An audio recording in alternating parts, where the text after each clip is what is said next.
Hay, magandang gabi sa inyo mga kasawi. Kamusta na po kayong lahat? Naway nasa mabuti kayong kalagayan at mag-iingat kayo palagi mga kasawi na ano ang tatlong dapat gawin ng isang babae para makuha mo ang kiliti ng isang lalaki. Pakinggan nyo to mga girls para meron kayong idea kung paano nga ba makuha ang kiliti ng isang lalaki. Ang una mga kasawi ay alagaan mo.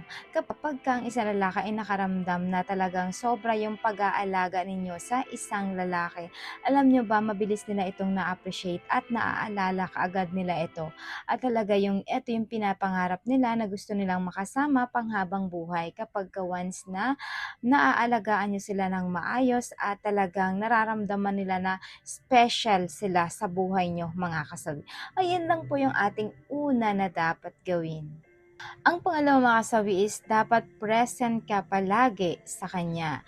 Lagi mong tatandaan, kapag kang isang lalaki ay mayroong problema, yung may dinadamdam, yung bang may mabigat na dinadala, dapat naandyan ka para i-comfort mo siya sa mga bagay na hindi niya kayang solusyonan. Dapat maiparamdam mo sa kanya kung gaano mo siya i-comfort, kung gaano ka na naandyan para sa tabi niya. I-comfort mo siya sa mga panahong lugmok na lugmok siya. Napaka-importante kasi sa isang lalaki na dapat present kayo sa mga panahong lugmok sila kasi mas mabilis nila ito na na-appreciate, lalong-lalo na mabilis silang nahuhulog sa inyo kapag naandyan kayo sa tabi niya, kapag once na sila ay nasa ibaba mga kasawi ng kanilang buhay. Ayan lang po yung ating pangalawa na dapat gawin. Ang pangatlo mga kasewi is ibigay mo ang sarili mo sa kanya. Kapag ka ang isang lalaki ay yung gusto ka rin tapos gusto mo rin siya, 'di ba may mga bagay minsan na hindi man masabi ng isang lalaki sa iyo na gusto kanyang angkinin. Yung bang sa tipo na nahihiya pa rin siya sa iyo.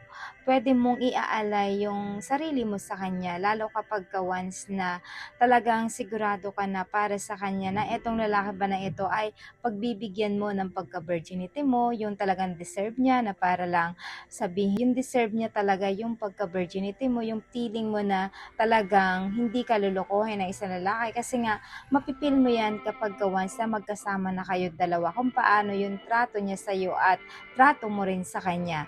Kapag ganito mga kasawi na inaalay mo yung sarili mo sa kanya ay na-appreciate niya ito at mas mabilis siyang talagang napapamahal sa isang babae kapag once na binigay mo ang sarili mo para sa kanya. Yung wala bang pag-atubili na talagang hindi mo pinag-iisipan. Pero syempre dapat bago mo ibigay yan, kailangan makita mo sa lalaki yung talagang pagmamahal niya sa'yo, yung pagtrato at talagang alam mo sa sarili mo na talagang hindi kanya kayang lukuhin kapag once na binigay mo na yung pagka-virginity mo sa kanya. Ayan lang po yung ating pangatlo na dapat gawin. At syempre hindi mawawala yung ang advice sa topic na ito. Lagi niyo tatandaan sa mga kababaihan at kalalakihan. Kailangan kapag once sa ginawa ito sa inyo ng babae, dapat ay pahalagahan ninyo at huwag nyo nang pakakawalan. Kasi bibihira ang mga kababaihan na nag-e-effort ng todo para lang kayo ay makuha ang kiliti at talagang mapamahal kayo sa kanila. Kapag once sa ganito yung babae, dapat mahalin nyo ito kasi napakasarap sa pakaramdam na nag-e-effort yung babae na sobra na para alagaan ka, na yung itatrato ka na parang prinsipe ng buhay niya.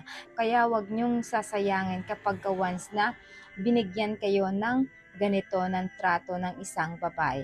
Ayun lang po makasabi yung aking advice. Maraming salamat po sa patuloy na pagsuporta niyo sa akin, sa walang sawang pag-share at pag-comment. Sa mga hindi pa po nakapag-subscribe mga kasawi, pwede kayo mag-subscribe, pwede rin kayo mag-follow para updated kayo sa topic ko araw-araw. Magandang gabi mga kasawi, mahal kayo ng inyong advisor.